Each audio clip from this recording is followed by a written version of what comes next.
কিন্তু এত কিছুর পরও সর্বশক্তি নিয়োগ করেও সরকার এই আন্দোলনকে দমন করতে পারছে না।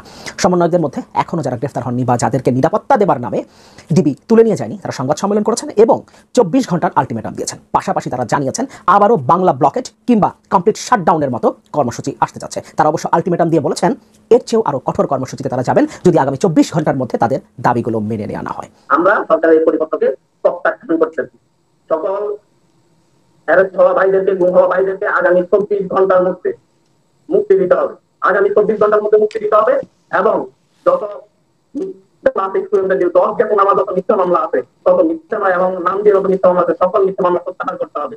মন্ত্রী থেকে শুরু করে পুলিশ কনস্টেবল পর্যন্ত যতজন এই গণহত্যার সাথে জড়িত প্রত্যেককে অব্যাহতি দিয়ে আইনের আওতায় আনতে হবে। আমরা 24 ঘন্টা সময় দিচ্ছি। 24 ঘন্টার মধ্যে যদি সরকার আমাদের এই দাবি পূরণ না করে, আমরা পরশু দিন থেকে আরো কঠিন কর্মসূচি নিয়ে ছাত্র সমাজ রাজপথে নামবে। আমরা এভাবে পালিয়ে থাকবো না, আমরা রাজপথে নামবো। প্রয়োজন আমাদেরকে প্রিয় দর্শক, আসসালামু আলাইকুম। নতুন একটি ভিডিওতে আপনাদের জানাচ্ছি স্বাগতম। আজকের এই নিউজ ভিডিওটি কেমন হতে চলেছে, আজকের এই নিউজ ভিডিওটি কতটা গুরুত্বপূর্ণ আপনারা কিন্তু ইতিমধ্যে ভিডিওর অংশ বিশেষ দেখেই বুঝে গিয়েছেন।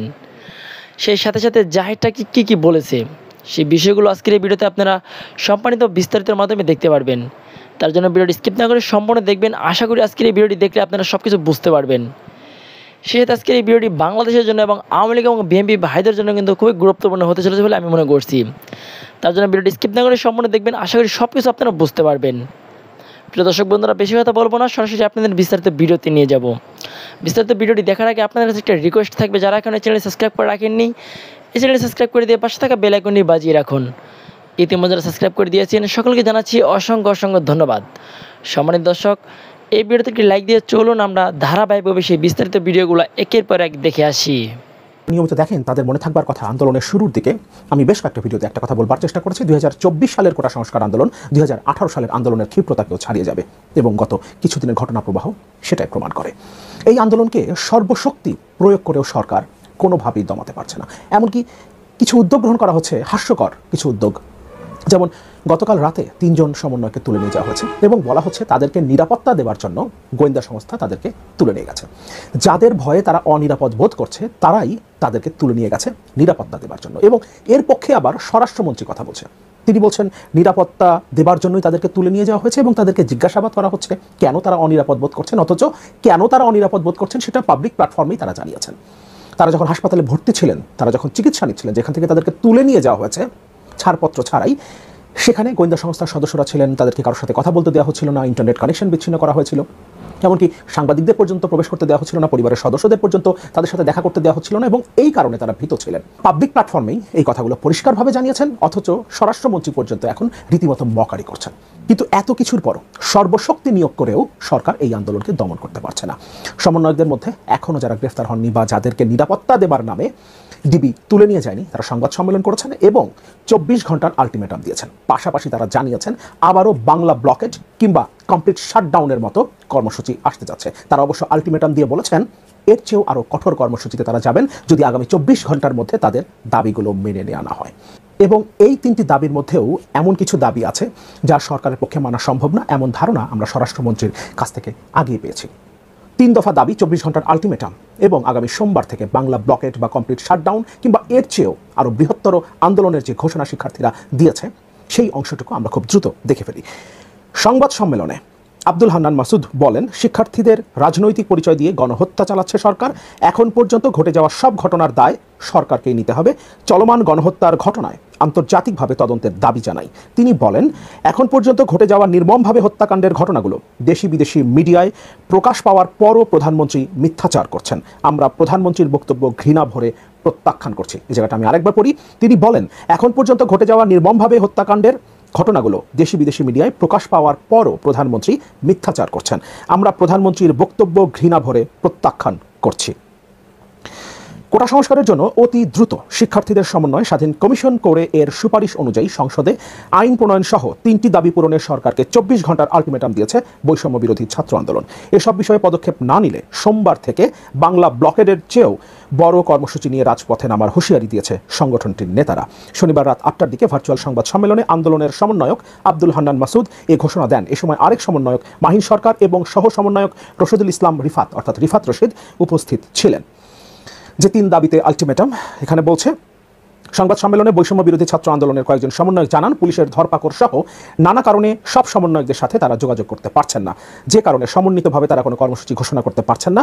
আন্দোলনের অন্যতম সমন্বয়ক মাহিন সরকার বলেন, আন্দোলনের মূল দাবি মেনে নেওয়া হয়েছে বলে প্রচার করছে সরকার, কিন্তু আমাদের দাবি ছিল কমিশন গঠন করে এই সংকটের সমাধান করা, কিন্তু সেটি করা হয়নি বলেই আমরা এই পরিপত্র প্রত্যাখ্যান করছি। নাহিদ ইসলাম, আসিফ মাহমুদ ও আবু বাকের মজুমদার সহ সমন্বয়কদের গ্রেফতার ও মামলা হামলা দিয়ে হয়রানি করা হচ্ছে বলে অভিযোগ করেন আন্দোলনকারীরা।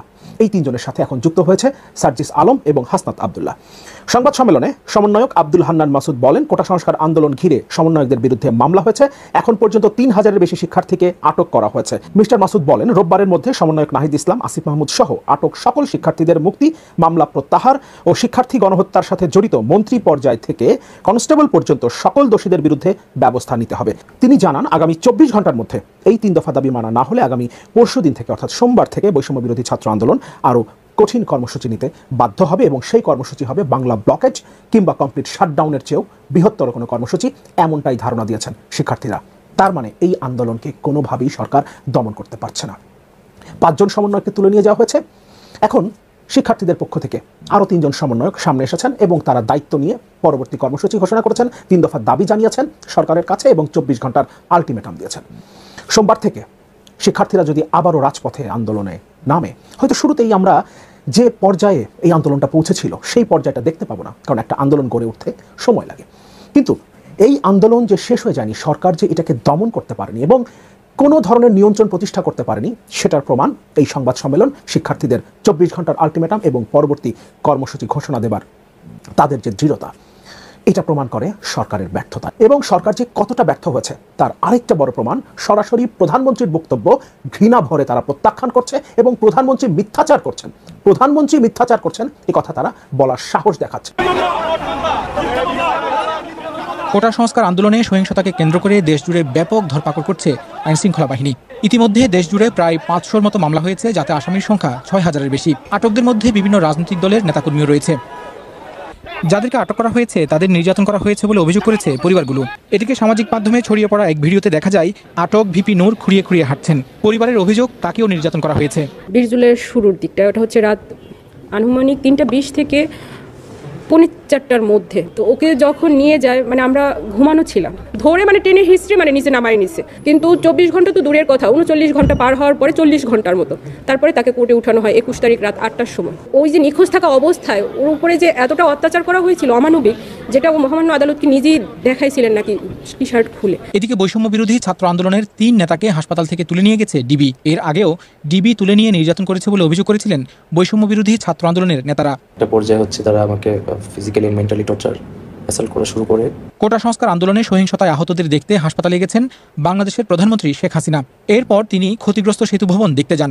আমাদের অর্থনীতি আজকে কত উপরে উঠে গিয়েছিল এবং এটা মনে হলো যে এটা আর কিছু না, এটা আমাদের অর্থনীতিকে সম্পূর্ণ পঙ্গু করে দিয়ে বাংলাদেশকে আবার ভিক্ষুকের জাতি করে দেওয়া, এটাই বোধহয় এদের পিছনে ষড়যন্ত্র। এই আন্দোলন নামে আজকে এই যে এতগুলি মানুষের জীবনের ক্ষতি হলো, এতগুলি পরিবার ক্ষতি হলো, আর এইভাবে মায়ের কোল খালি হোক এটা আমি চাই না, কারণ আমি তো বাবা মা সব হারিয়েছি, আমি তো জানি ভাবার ব্যথা কত কষ্ট। এদিকে আন্দোলন দমনে বাংলাদেশের সরকারি পদক্ষেপের ব্যাপক সমালোচনা করেছে আন্তর্জাতিক মানবাধিকার সংস্থাগুলো।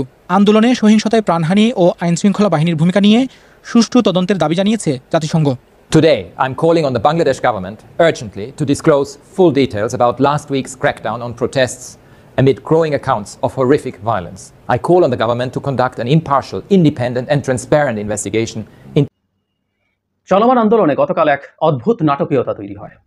অদ্ভুত না বলে উদ্ভট বলা বেটার, কারণ এমন একটা ঘটনা ঘটানো হয়েছে যেটা খুব যা শৈশব পার হয়েছে এমন কারো কাছেও এটাকে ফালতু একটা পদক্ষেপ, স্টুপিড একটা পদক্ষেপ করে হতেই পারে বা হবে। সেটা হচ্ছে কোটা সংস্কার আন্দোলনের 6 জন সমন্বয়ককে ধরে নিয়ে যাওয়া হয়েছিল, গ্রেফতার হয়েই আছেন তারা, যদিও এখানে একটা অদ্ভুত নতুন একটা বয়ান আমাদের সামনে আনা হলো, তাদেরকে নিরাপত্তা দেওয়ার জন্য ডেকে নেওয়া হয়েছে। যাই হোক, নেওয়া হলো, তারপর তাদেরকে দিয়ে হেফাজতে রেখে এবং তাদের তাকানো, তাদের ভিতর সন্ত্রস্ত অবস্থা দেখে মনে হওয়ার যথেষ্ট কারণ আছে, তাদেরকে একরকম গান পয়েন্টে একটা বিবৃতি পাঠ করতে বলা হয়েছে, যেখানে তারা তাদের সব কর্মসূচি প্রত্যাহার করেছেন এবং খুব অল্প সময়ের মধ্যে এই আন্দোলনের যারা অন্য সমন্বয়ক আছেন তারা তাদের এই ব্যাপারে বক্তব্য জানিয়েছেন এবং তারা আজ কর্মসূচি দিয়েছেন। আমি সেটা নিয়ে কথা বলতে চাই। কিন্তু বিবৃতিটা আমরা পড়েছি, আমি আমার ইমিডিয়েট খুব অল্প সময়ের মধ্যে আমি একটা ভিডিও করেছি, সেখানেও পড়ে শুনিয়েছিলাম। মানে এত কাঁচা স্ক্রিপ্ট, আপনি কতটা নির্বোধ হয়ে গেলে এরকম একটা স্ক্রিপ্ট লিখতে পারেন। একটা সরকারি প্রেস নোট আপনি ওদেরকে দিয়ে পড়াচ্ছেন, তার মধ্যে বিভিন্ন স্থাপনাপতি মানে সরকারের যে বয়ান, সেই বয়ান তাদেরকে দিয়ে বলানো হলো এবং সেগুলোর দ্রুত বিচার চাওয়া হয়েছে। হ্যাঁ, এখানে যা যা হয়েছে ওগুলো বিচার হতেই পারে, কিন্তু এই যে এত শত শত মানুষ মারা গেল, অন্তত 210 জন, তাদের ব্যাপারে দু একটা বাক্যতের মধ্যে ঢুকে দেওয়া যেত, তাতে একটু বিশ্বাসযোগ্যতা হতো যে না, এটা তারাই বলেছে। কিন্তু আপনি একেবারে থার্ড ক্লাস একটা সরকারি প্রেস নোট তাদেরকে দিয়ে পড়িয়েছেন, ফলে মুহূর্তেই সবাই বুঝে গেছেন এটার মানেটা কি, কিভাবে এটা হচ্ছে।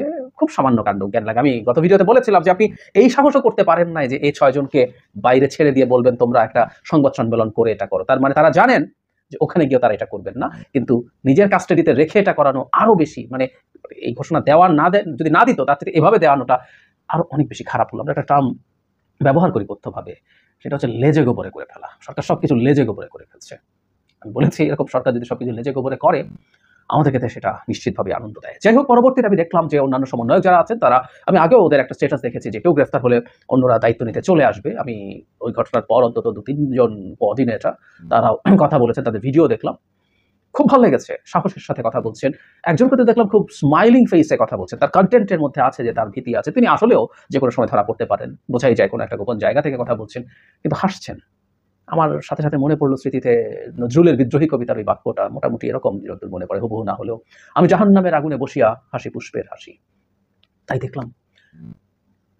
আমি অ্যাপোলোজাইজ করি, আমি আগেও একদিন অ্যাপোলোজাইজ করেছি যে এই সময়কার তরুণদেরকে নিয়ে, 20s যেসব তরুণ আছে, ভার্সিটিতে পড়ছে, বিভিন্ন আন্ডারগ্র্যাডে পড়ছে, পোস্ট গ্র্যাডে পড়ছে, এক ধরনের পারসেপশন আমাদের ছিল যে তারা রাষ্ট্র বোঝে না, সমাজ বোঝে না, তারা তাদের অন্যদের প্রতি ফিলিং নেই, তারা তাদের চারপাশে কি হচ্ছে সেদিকে মনোযোগ দেয় না, তার ব্যক্তিগত স্বার্থ উদ্ধার হয়ে গেলে সব হয়ে যায়। তো কোটা তো উদ্ধার হয়ে গেছে, 5% মুক্তিযোদ্ধার, বাকিগুলো মিলে 7%, এবং মুক্তিযোদ্ধার এখন নাতি নাতনি নাই, টেকনিক্যালি সন্তান আসলে অলমোস্ট নাই, সরকারের দিক থেকেও বলা হচ্ছে, তারপরে 2-2.5%, 3% কোটা।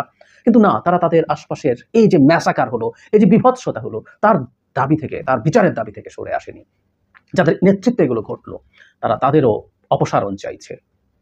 তাদের সম্পর্কে ভুল ধারণা অনেকের ছিল, এবারকে আন্দোলন সেটাকে একেবারে ভেঙে দিল। যাই হোক, তারপর তারা একটা স্টেটমেন্ট পাঠিয়েছে, আমি স্টেটমেন্টটা পুরোটা একটু পড়তে চাই। It's well written. তারা কি বলেছেন? সরকারের নিরাপত্তা বাহিনীর গুলিতে ও ছাত্রলীগের আক্রমণে নিহত শত শত শহীদের আত্মত্যাগ তিরস্কার করে ডিবি কার্যালয়ে বন্দুকের নলের মুখে জিম্মি করে সমন্বয়কদের মাধ্যমে জোরপূর্বক স্ক্রিপ্টেড বিবৃতি আদায়ের তীব্র নিন্দা ও প্রতিবাদ জানাই। আমাদের দাবি আদায়ে আমরা অবিচল ছিলাম, রয়েছি এবং থাকবো। প্রিয় দেশবাসী ও ছাত্র সমাজ, বিগত কয়েকদিন যাবৎ গণহত্যা, গণগ্রেপ্তারের পর সরকার এখন এক নতুন নাটকের সৃষ্টি করেছে। বৈষম্য বিরোধী ছাত্র আন্দোলনের সমন্বয়কদের তুলে নিয়ে ডিবি কার্যালয়ে জিম্মি করে অস্ত্রের মুখে স্ক্রিপ্টেড বিবৃতি দিয়ে ছাত্র সমাজের দাবিগুলোর প্রতি সরকার চরম ধৃষ্টতা প্রদর্শন করেছে। শুধু তাই নয়, সারা দেশে রাষ্ট্রীয় বাহিনী ও ছাত্রলীগ সন্ত্রাসীদের হাতে নিহত শহীদদের পরিবারকে হুমকি ধমকি ও ভয়ভীতি দেখিয়ে আর্মড ফোর্সেসকে ব্যবহার করে ঢাকায় এনে তাদের থেকে মিথ্যা জবানবন্দি নেওয়া ও সমস্ত দায় আন্দোলনকারীদের উপরে চাপিয়ে শহীদের রক্তের সঙ্গে তামাশা করেছে। আমরা দ্ব্যর্থহীন ভাষায় বলতে চাই, জীবনের শেষ নিঃশ্বাস পর্যন্ত ছাত্র সমাজ শহীদের রক্তের সঙ্গে বেইমানি করতে পারে না। বার্তায় আরো বলা হয়, দেশে কোটা সংস্কার আন্দোলনকে কেন্দ্র করে সরকার সাধারণ শিক্ষার্থীদের উপরে নির্যাতনের স্ট্রিম রোলার চালিয়ে যাচ্ছে। ব্যাপক হত্যাযজ্ঞের পর সরকার সারা দেশে রেইড করে গণগ্রেপ্তার করেছে, হাজার হাজার মামলাও গ্রেপ্তার করা হচ্ছে। জানালার পাশে পড়ার সময় কোমলমতি শিশু সামিরকে হেলিকপ্টার থেকে গুলি করে হত্যা করা হয়েছে। প্রাইভেট বিশ্ববিদ্যালয়ের শিক্ষার্থীদের উপরে স্মরণকালের সবচেয়ে বড় বর্বরোচিত হামলা চালানো হয়েছে। এমনকি স্কুল ও কলেজের কোমলমতি শিক্ষার্থীদের উপরে ন্যাক্কারজনক হামলা চালিয়ে অসংখ্য শিক্ষার্থীকে আহত ও শহীদ করা হয়েছে। এই অবস্থায় আমরা কঠোর ভাষায় বলতে চাই, আমাদের দাবি আদায় না হওয়া পর্যন্ত ছাত্র সমাজের আন্দোলন চলবে। তারপর তারা তাদের কর্মসূচি ঘোষণা করেছেন। আগামীকাল সারা দেশে ছাত্র জনতার বিক্ষোভ কর্মসূচি এবং প্রতিবাদ সমাবেশ। আমাদের দাবি আদায়ের সঙ্গে একাত্মতা ঘোষণা করতে বাংলাদেশের সব নাগরিককে অনুরোধ করছি। একটা জিনিস খেয়াল করি আমরা, মানে আজ গতকাল দিয়েছেন, তো তারা আগামীকাল বলেছেন আজ তাদের বিক্ষোভ আছে। মানে এই বিক্ষোভটা কতটুকু সফল হবে আমি জানি না, কারণ এই মুহূর্তে দেশে যে পরিস্থিতি বিরাজ করছে, এই আন্দোলনের সাথে যারা জড়িত ছিল বা সামান্যতম যোগাযোগ ছিল, এরকম হাজার হাজার লোকজনকে গ্রেফতার করা হয়েছে, শিক্ষার্থীকে গ্রেফতার করা হয়েছে, রাজনৈতিক নেতাকর্মীকে গ্রেফতার করা হয়েছে। একই সাথে এখন সেনাবাহিনী মাঠে আছে, কারফিউ আছে, যদিও সারাদিন কারফিউ থাকবে না, এটা রাতে গিয়ে হবে, সন্ধ্যায় গিয়ে হবে, কিন্তু কারফিউ এখন আছে, মানে নিদের পক্ষে সেনাবাহিনী মাঠে আছে।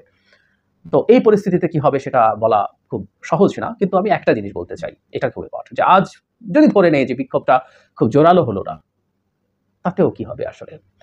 মানে একটা জিনিস এবার যে আন্দোলন হলো সেটাই খুব স্পষ্ট হয়েছে। মানে আপনি যখন ভয় দেখাতে থাকেন, ভয় চাষ করতে থাকেন, ওই ভয়টা যতদিন থাকে সেটা আপনাকে আসলে কোনো কিছু করা থেকে নিবৃত্ত করে। যেমন ছাত্রলীগ, তাকে কিছু করা যাবে না। ছাত্রলীগ ঢাকা ইউনিভার্সিটির হলকে চর দখলের মতো রাখবে এবং কেউ তার কথার একটু বাইরে যদি যায় তাকে পিটিয়ে, তাকে প্রয়োজন হলে খুন করে সে তার রাজত্ব বহাল রাখবে। কিন্তু এই পারসেপশনটা এবারকার আন্দোলনে নষ্ট হয়ে গেল। ছাত্রলীগকে পালাতে হয়েছে হল থেকে সাধারণ ছাত্র ছাত্রীদের প্রতিরোধের মুখে হয়েছে। ঠিক একইভাবে এই মুহূর্তে যে আপাতশান্ত অবস্থা তৈরি হয়েছে সেটা হয়েছে নিশ্চিতভাবেই যে এখানে সামরিক বাহিনীর উপস্থিতি শুধু নয়, কারফিউ দিতে হয়েছে। যাবতীয় সব বাহিনী ফেল করেছে। এখানে সামরিক বাহিনীকে আমরা হয়তো একটা এক্সট্রা রেসপেক্ট আমাদের মানুষজন দেখায়, কারণ এই একটা প্রতিষ্ঠান, আমাদের শেষ প্রতিষ্ঠান, এই প্রতিষ্ঠানটার প্রতি আমাদের আস্থা আমরা ধরে রাখতে চাই, আমাদের জনগণ হয়তো ধরে রাখতে চায়। সামরিক বাহিনী তো আর যে অস্ত্র নিয়ে মাঠে আছে সেই একই অস্ত্র বিজিবিরও আছে।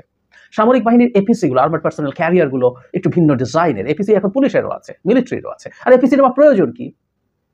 আমাদের যারা আন্দোলন করছেন তারা ইট পাটকেল ছুঁড়েছেন, গুলতি মেরেছেন, তারা লাঠি সোটার সাথে ছিল, কেউ তো গুলি করেনি। আর অন্য যে ব্যবহার্য অস্ত্র অ্যাসল্ট রাইফেল আমাদের পুলিশের হাতে আছে, বহুদিন এটা নিয়ে কথা বলেছি। দ্যাট ইজ 56 SKS যে রাইফেল, সেটা দিয়ে গুলি করা হচ্ছে। আর বিজিবির হাতে তো সবই আছে। বিজিবির একজন অফিসারকে সেমি অটোমেটিক বা অটোমেটিক রাইফেল দিয়ে টাইপ মানে AK-47 এর মতো একটা রাইফেল দিয়ে গুলি করতেও দেখা গেছে, এবং ভিডিও আমাদের সামনে আছে, পুলিশকে গুলি করতে দেখা গেছে। তো মিলিটারির হাতে তো এর চেয়ে এক্সট্রা কোনো অস্ত্র নেই। মিলিটারির হাতে আরো অনেক পাওয়ারফুল অস্ত্র আছে, সেটা তার ব্যবহার করে। মিলিটারি মর্টার নিয়ে আসবে না, সে তো তার টাউড আর্টিলারি বা সেলফ প্রপেলড আর্টিলারি বা ট্যাঙ্ক নিয়ে মাঠে নামবে না। সুতরাং মিলিটারিও যে অস্ত্র নিয়ে মাঠে আছে, সেই অস্ত্র এই জনগণের বিরুদ্ধে ব্যবহৃত হয়েছে, জনগণ সেগুলো ফেস করেছে। মিলিটারির প্রতি একটা সম্মান জনগণের আছে, আমি ধারণা করি এটা থাকার কথা, এবং আমি সেটা রাখতে চাই। একটা দেশের কোনো প্রতিষ্ঠান টিকে থাকবে না, এটা আসলে খুব দুঃখজনক হবে, মর্মান্তিক হবে আমাদের জাতির জন্য। যাই হোক, জনগণের এই ভুলটা ভেঙে গেছে, এই ভয়টা ভেঙে গেছে যে আপনি ছাত্রলীগ আওয়ামী লীগ দিয়ে পেটাতে পারেন না। পাড়ায় পাড়ায় বসে থেকে শান্তি শৃঙ্খলা রক্ষার নামে কি করেছে একসময় দেখা গিয়েছিল না? তারা নেই, তারা তো নেই। বিজেপি পুলিশ ইনডিসক্রিমিনেটলি গুলি করে হাজার হাজার মানুষকে আহত করে, অন্তত 210 জন মানুষকে হত্যা করে টিকে থাকতে পারে নাই। এই ভয়টা তো ভেঙে গেছে। সুতরাং বিক্ষোভ আজ হোক বা কাল হোক, বিক্ষোভ হবে, কোনো না কোনো ফর্মে বিক্ষোভ ফিরে আসবে। এই দেশে যে ডিজাস্টার হয়েছে তার বিনিময়ে, মানে বলেছে এই সরকারের তো ক্ষমতায় থাকার নৈতিক অধিকার নেই, আমি এটুকু সরিয়ে রাখি। নিজের পক্ষের সাথে দায়ী মন্ত্রী, এই দায়িত্বগুলো যাদের আছে, উস্কানি দিয়ে ছাত্রলীগকে লেলিয়ে দিয়েছেন যিনি দলের সাধারণ সম্পাদক জনাব ওবায়দুল কাদের। ছাত্রলীগ যে প্রথম দিন 15 জুলাই বেধড়ক পেটালো আন্দোলনকারীদের, ছাত্রলীগের প্রেসিডেন্ট জেনারেল সেক্রেটারিকে শুধু বহিষ্কার না, গ্রেফতার করা, এগুলো ফৌজদারি অপরাধ। তারা আগেই ঘোষণা দিয়ে কাজগুলো করেছে। সেগুলোর প্রতি কোনো রকম কোনো পদক্ষেপ না নিয়ে স্বরাষ্ট্রমন্ত্রী পদে থেকে, উনি আবার পদে থেকে এখন আহ্বান জানান নতুন করে জনাব কাদেরের মতো তার দলকে। উনি মন্ত্রী হিসাবে ওনার বাহিনীগুলো নিয়ে, আইন শৃঙ্খলা রক্ষাকারী বাহিনী নিয়ে কথা বলতেই পারেন, কিন্তু উনি এখন আওয়ামী লীগকে পাল্টা ব্যবস্থা নিতে দাঁড়াতে বলেন। কোনোরকম ব্যবস্থা ছাড়া জাস্ট কোটা আন্দোলন অর্জিত হয়ে গেছে, আমরা কোটা পেয়ে গেছি, এটা হয়? কোনো রকম কোনো কিছু থাকবে না এরপরও। এবং শুধু সেটা না, সরকার যে ন্যূনতম কোনো সদিচ্ছা নেই তার প্রমাণ হলো ব্লক রাইডের নামে আবার কি পরিমাণ অত্যাচার, নির্যাতন, নিপীড়ন শুরু হয়েছে।